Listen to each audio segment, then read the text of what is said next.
Now's the time for you to check your heart, to keep from falling dead flat when the rhythm stops. Get down, time to kick it up. My body's thinking from emotion like my train of thought. I said, slow down lady, what you trying to do? She said to feel you BPM, go back to 32. She said, tell me what you're here for. Tell me what you're here for. Šiandien ypatinga diena.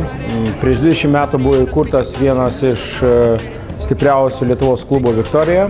Vienintelis klubas Lietuvoje, kuris, sakyt, nuo pat nepriklausomybės pradžios nekeitė nei statuso, nei pavadinimo, klubas nekeitė nieko. Būtent atėjo ta diena, kad praėjo 20 metų ir galim atsisukti atgal ir pamatyti, kad vis dėlto buvo nuveikta labai daug. Mūsų klubo yra tikslas pakviesti perspektyvės, jaunas, gabes žaidėjas, jas remti, jiems padėti, kad jos pasiektų tikslai, kad jos galėtų garsinti Lietuvos vardą. Džiugu, kad organizatoriai remdami 20 metų klubo įkūrimo progą surengė varžybas, nes visi žmonės, kaip įkūrėm klubą, buvom su sportu nesusipykę, sportavom, dabar kažkas dar sportuoja pagal savo lygmenį. Ir tikrai džiugu, kad tos draugiškos varžybos tarp merginų ir dalininkų rėmėjų tikrai suteikė tokio gal daugiau ažiotažo, vadinkime, ir tikrai pralošti vienu tašku, kur viskas lėmėsi paskui sekundėse, gal daug kas nepatikės, kad čia kažkas galbūt pasidavė ar nepasidavė. Bet džiugu, kad šventė organizuota puikiai, kad žmonės, kurie dirba šią dieną su klubu, tikrai įvertino mus kaip kažkada pradėjusius gerus darbus ir tęsiančius, aišku, belieka tik tai jiem palinkėti sėkmės ir kiek galima dasidėti prie to visų projektų būsimų. Išleidom puikų leidinį. Žinot, istorija yra pagrindinis dalykas. Valstybė, kuri neturi istorijos, tai yra pasmerkta žlugti. Arba sporto šaka, kuri neturi istorijos, irgi pasmerkta žlugti. Mes šiandien kūrėm krepšinio klubo Viktorija istoriją. Nereikėjo praleisti to šanso, to momento ir sudėlioti viską į vieną leidinį, į vieną bukletą, į vieną knygą. Aš manau, tai yra geras pavyzdys, kaip puoselėti klubo tradicijas. Šis klubas yra unikalus Lietuvoje keliais aspektais.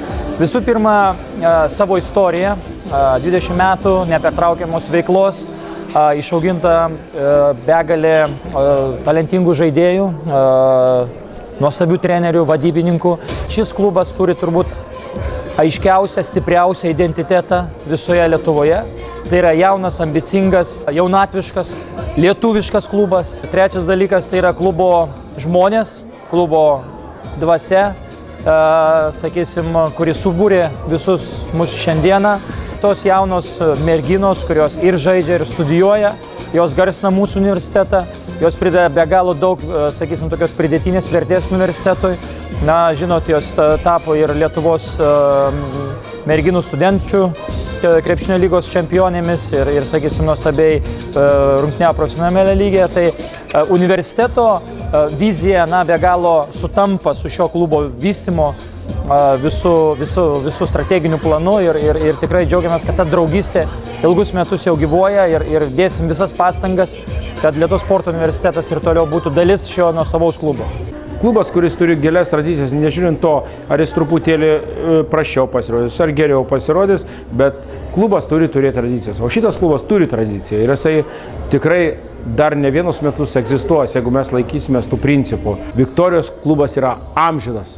Aš Saulius Kaminas, labai malonu, kad esu šioje didelėje šventėje, kad moteris žaidžia krepšinį, bet pažadu, kad greitų laikų moteris ko gero jau ir šoks.